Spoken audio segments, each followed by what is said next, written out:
The property had always been a sanctuary. Nestled in the outskirts of town, it was a sprawling estate framed by towering oaks and a small crystal-clear pond that mirrored the sky above. For years, life here was peaceful. Morning coffee was accompanied by the gentle chirping of birds, and evenings were spent watching the sun sink behind the hills, painting the landscape in a warm golden hue. The tranquility of the land was unmatched, a private escape from the chaos of the outside world. That peace, however, would not last. It began subtly, almost imperceptibly. Signs appeared at the entrance, a neatly printed HOA notice about new community guidelines and restrictions. At first, they seemed innocuous, reminders to mow the lawn, maintain the fences, or limit exterior decorations. But within weeks, the gentle encroachment of bureaucracy escalated into a full-blown invasion. Trucks rolled in at odd hours, surveyors mapped out the land, and strange meetings were held in the community hall just beyond my property line. The quiet of my home was pierced by a constant stream of authority, each letter from the HOA more rigid and condescending than the last. Neighbors, once friendly and respectful, began behaving differently under the HOA's influence. The atmosphere changed, the warmth replaced with tension. Everyone seemed to tiptoe, fearing fines or warnings. Even my closest neighbors, who once waved hello from their porches, now glanced sideways nervously before muttering an awkward greeting. The HOA's reach was suffocating, their rules multiplying like weeds in an untended garden. Suddenly, my private paradise felt like a stage under surveillance. The chaos reached its peak when the HOA installed security cameras along the property's perimeter without notice. Each lens, cold and unblinking, felt like an intrusion into the life I had nurtured for years. Garden parties were curtailed, children's laughter was hushed, and pets were watched as if under suspicion. Every action, from planting a new tree to repainting the fence, required permission or risked a penalty. It was an invisible cage disguised as community order. I tried reason first. I attended the meetings, listened politely, and presented my case calmly. I highlighted the historical value of my property, the respect I had shown to every neighbor, and my compliance with reasonable regulations. But my words fell on deaf ears. The HOA board, a council of self-appointed enforcers, seemed driven not by fairness but by control. Their rules were arbitrary, and their enforcement, merciless. They fined neighbors for trivial things and celebrated compliance with theatrical overtones. The sense of community, once a cornerstone of the neighborhood, was eroded by bureaucratic aggression. Day by day, the frustration grew into anger. The letters kept coming, fines for unauthorized landscaping, warnings for leaving personal items outside, threats for hosting family gatherings. Each notice was a reminder that the sanctuary I had cherished was slipping from my control. The serenity of my land was replaced with anxiety and tension, the joy of ownership tarnished by oppressive oversight. My once lush garden seemed smaller under the weight of regulation, the pond's reflection no longer serene but tainted by the presence of authority. A turning point arrived when the HOA arbitrarily decided to enforce a rule about decorative flags. A simple patriotic flag I had flown every year became a violation, resulting in an unprecedented fine. This blatant overreach was the spark that ignited my resolve. I realized the HOA's power, though intimidating, was not absolute. They relied on the compliance and fear of homeowners, and if that compliance could be challenged, their authority could crumble. The idea began to form, an audacious plan that would not only restore my peace but reclaim control over the entire system that had invaded my life. As the sun set over the now stifled estate, I stood at the edge of the pond and envisioned a different future. A future where the property would once again be mine, free from the micromanagement and tyranny of an overreaching HOA. But more than that, a future where the board that had caused so much strife would no longer wield power over anyone. The seed of revenge was planted, nurtured by the injustice I had endured. The path ahead would be challenging, fraught with legal maneuvers and strategic moves, but the vision of reclaiming control and peace burned brightly in my mind. The quiet before the storm was deceptive. By nightfall, the estate was still, the pond reflecting the first stars of the evening sky. But inside, plans were forming, calculations being made. This was no longer about compliance or negotiation, it was about transformation. The HOA had underestimated the resolve of a homeowner pushed to the edge. And by the time they realized what was coming, everything would be different. As the first chapter of this battle drew to a close, one thing was certain: the quiet property I had loved was no longer just a home, it was the battlefield for a confrontation that would redefine ownership, authority, and justice in ways the HOA could never anticipate. The following weeks marked the beginning of an unprecedented campaign. The quiet estate, once a sanctuary, had transformed into the nerve center of strategy and observation. Each interaction with the HOA board became a calculated move, every letter and notice analyzed for weaknesses. I began documenting every violation, every arbitrary fine, every instance of overreach. Meticulous records were kept, photographs, dates, witness accounts. What had once felt like harassment now became a map of leverage, and the tools of revenge were built slowly, deliberately, like assembling a weapon from fragments of injustice. The HOA, oblivious to the storm brewing, continued its habitual routines. Meetings were held in the hall with pomp and ritual, the board members strutting in self-assured authority, believing their power unassailable. Their decisions were public and predictable. Their arrogance was their weakness. I watched from the sidelines, feigning compliance while mentally cataloging every opportunity. Fines were ignored strategically, requests were submitted with precise documentation. Each interaction became an experiment in human behavior, revealing the vulnerabilities of those who govern through fear rather than reason. Neighbors, initially cautious, began to sense the shift. Whispers in the neighborhood spoke of quiet defiance, hints that someone was challenging the status quo. I became a silent conductor of unrest, fostering a subtle resistance. A homeowner fined for minor landscaping shared their story with a friend, who shared it with another. Rumors of unfair practices spread, eroding the carefully maintained illusion of control the HOA had built. For the first time, their power seemed fragile, contingent on the compliance of those they ruled. Simultaneously, I began the financial groundwork necessary to execute the ultimate move. Acquiring an entire HOA might seem impossible, but the board itself was a corporation with shareholders, financial records, and debts. Through careful research, I identified weaknesses, mismanaged funds, overextended budgets, and opportunities to purchase key shares.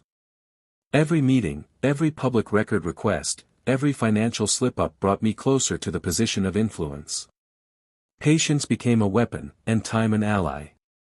The turning point came when an opportunity arose to attend a rare board meeting under the guise of a concerned homeowner. Hidden within the agenda were discussions of budget shortfalls and potential buyouts. Observing the conversation, I realized how close the HOA was to financial vulnerability. They had overextended themselves on unnecessary projects, and the members were personally invested in maintaining the status quo to protect their interests. A well-timed financial maneuver could allow me to acquire controlling interest quietly, legally, and decisively. As the plan unfolded, the tension in the neighborhood thickened. HOA notices continued to arrive, but now they were met with subtle defiance rather than fear.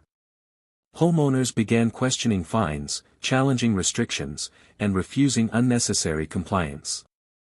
The cracks in the board's authority widened with each passing day, unnoticed by the very people who had enforced them for years.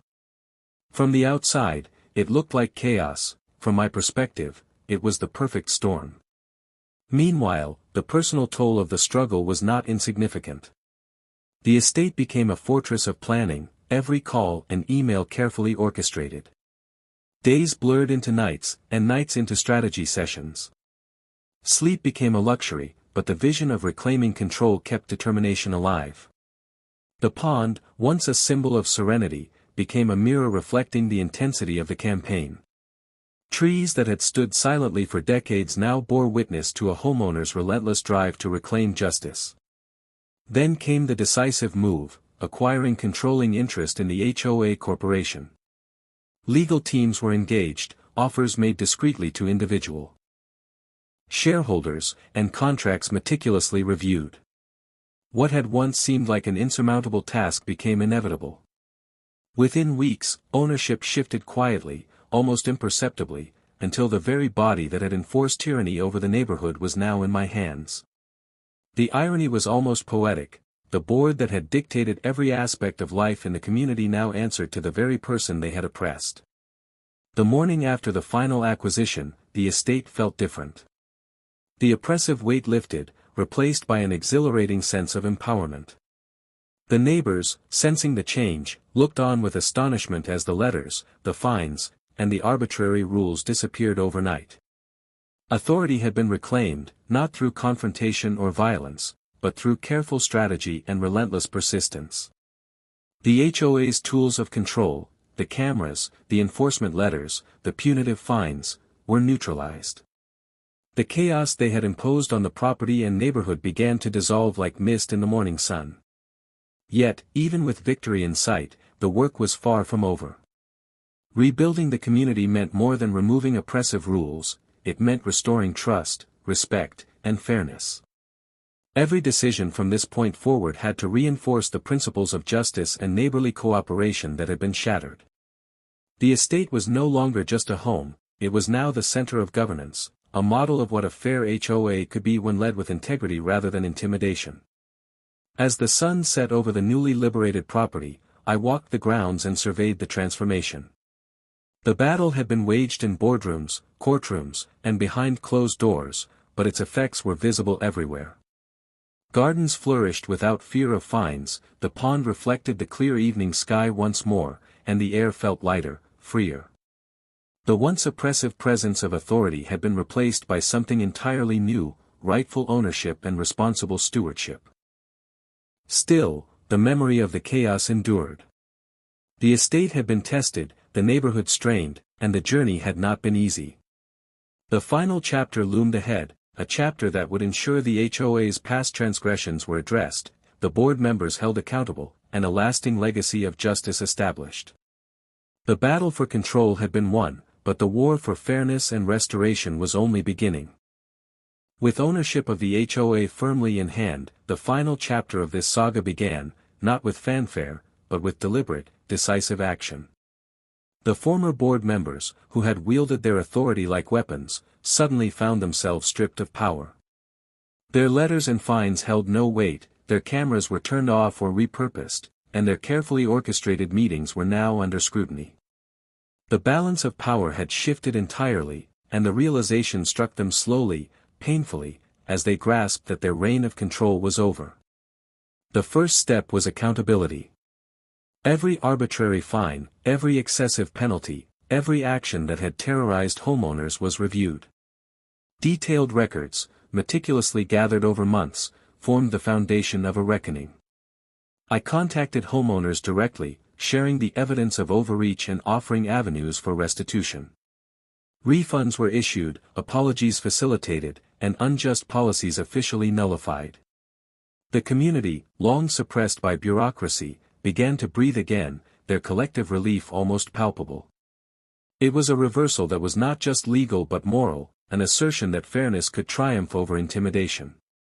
Next came the restructuring of the HOA itself. Policies were rewritten to prioritize transparency, respect, and neighborly cooperation. Arbitrary rules were replaced with clear guidelines, fines were limited to actual infractions, and any enforcement required documented, reasonable justification. Leadership positions were redefined, and residents were given a voice in decisions that affected their lives. The oppressive culture that had once stifled the neighborhood was dismantled systematically, brick by brick. Slowly, the HOA transformed from a source of chaos into a model of responsible governance. Neighbors who had once avoided interaction now shared stories, meals, and celebrations with one another. The pond reflected not just the sky, but the sense of freedom that had returned to the land. It was as if the neighborhood itself exhaled, relieved of the shadow that had hung over it for so long. Even the former board members were forced to confront the consequences of their actions. Some resigned quietly, humiliated by their loss of power. Others were removed entirely, barred from future participation due to the magnitude of their abuses. The final irony was not lost on anyone. The individuals who had claimed authority over the community were now powerless, their legacy one of infamy rather than respect. Justice had been served, not through vendetta, but through rightful ownership and strategic action. The estate, once a silent witness to bureaucratic tyranny, had become a symbol of empowerment. The trees, the pond, and the gardens now stood as monuments to resilience, patience, and determination. Ownership had been reclaimed not only in a legal sense, but in a personal, emotional sense as well. The land had endured the intrusion, but it had also witnessed the triumph of justice. Each corner of the property now radiated the calm, balanced energy that had been its birthright. And yet, the story did not end with mere victory. Lessons had been learned, hard-earned and lasting. The neighborhood understood the dangers of unchecked authority, the importance of vigilance, and the power of persistence. Homeowners, once fearful and constrained, were now empowered, vigilant participants in the governance of their community. The HOA, once a source of dread, became a platform for fairness, communication, and mutual respect.